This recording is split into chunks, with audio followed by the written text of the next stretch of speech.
When you got to City, though, in contrast to when you arrived at Newcastle or Blackburn or whatever, when you get to City, you are the experienced goalkeeper. You had Kasper Schmeichel still playing, and Joe Hart, who has only recently retired. Yeah. They were the younglings. Yeah. I mean, what were your first memories of those two? Well, yeah. I mean, the last person they wanted to see come through the door was me on transfer deadline day. You know, so. Again, I thought it was a good fit, if I'm being brutally honest, because, you know, Joe was really young, Kasper was really young as well, and Mark Hughes was the manager, and his sort of master plan was for me to, you know, probably be the #1 for a couple of years. These guys can learn off me, and we can work together, and we can all sort of improve together, you know. So I thought, in that sense, it would have been good for them.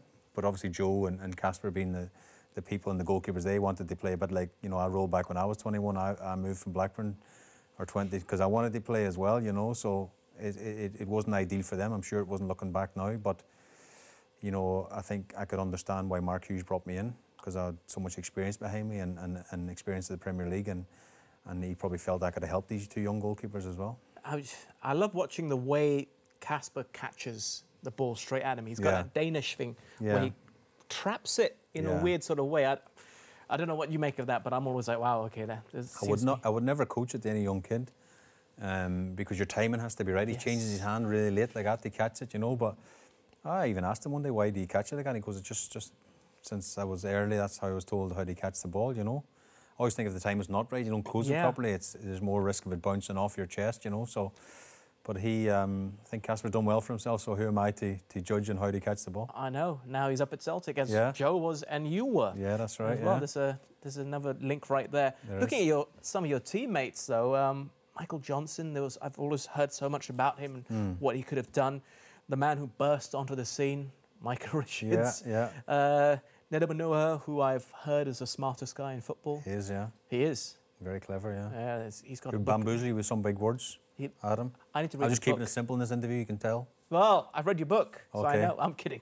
Young Daniel Sturridge at the time as well. Adebayor, Patrick Vieira, Robinho, Carlos Tevez, and company. How good a captain was he? Brilliant. You're missing David Silva out of that bunch of players as well. But company, company was a brilliant leader. You know, you could tell he's going to be a manager one day because he was all in when it comes to, you know, the football side of it, the tactical side of it, the sort of, people said if he wasn't a footballer, he'd be the Prime Minister of his country, because he's a very intelligent man as well. But someone so young at the time, he was a leader straight away. You could tell when I first joined Man City, he was the leader in the dressing room, and he was the one who set the standards and made demands of people. And if we had a bad result or whatever, you know, he would come in ranting and raving after the game, saying it's not good enough, not acceptable, we have to do better. And he was still young in his career at that stage as well, but he had that leadership qualities, you know.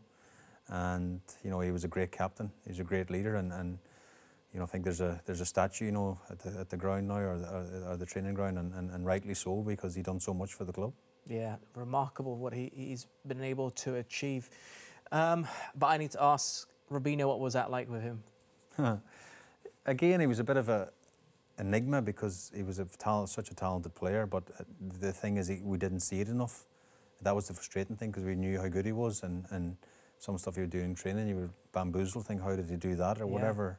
And then sometimes in a match day, it would be frustrating, because you know there's more in there to give, and yeah, I think he was obviously a brilliant player, but again, just, I don't know, I suppose when we all look back, we think we could have done more, perhaps, you know. I think Robinho might look back and think the same. Yeah, true.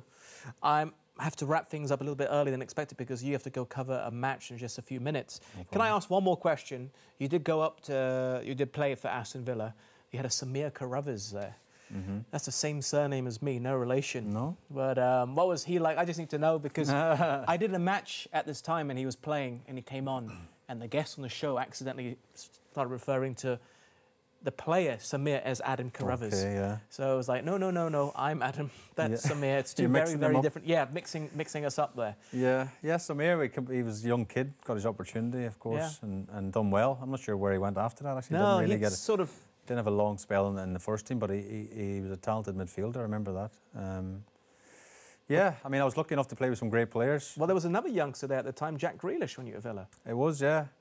I'm still in touch. I text Jack today actually because I wanted some inside information for the game of covering Man City and Tottenham later. And yeah, I mean, I think Jack is a brilliant player. I remember, especially at Aston Villa when we beat Liverpool in the semi-final. I think Jack was 17 or 18, and everyone after the game was, "Oh my goodness, who is this player? Who is this Jack Grealish?" You know. And I actually do think that Jack's wasted sometimes playing for Man City. I know that sounds a bit, what are you talking about?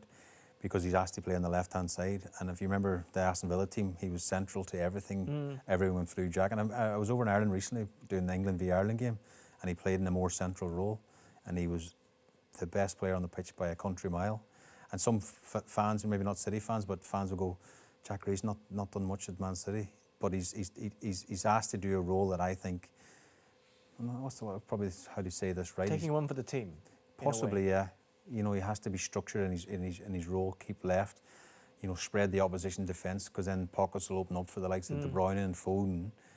But then pockets I would like to see Jack in, you know, and that's just personally because I know him well and he's a good friend, and he would never probably say that, you know, but you know, he's won multiple Premier League titles, he's won the Champions League, so I think he's going to swallow that pill a little bit, you know, but again, I think he's such a brilliant player. I think the thing is, Doku looks so explosive. Yeah.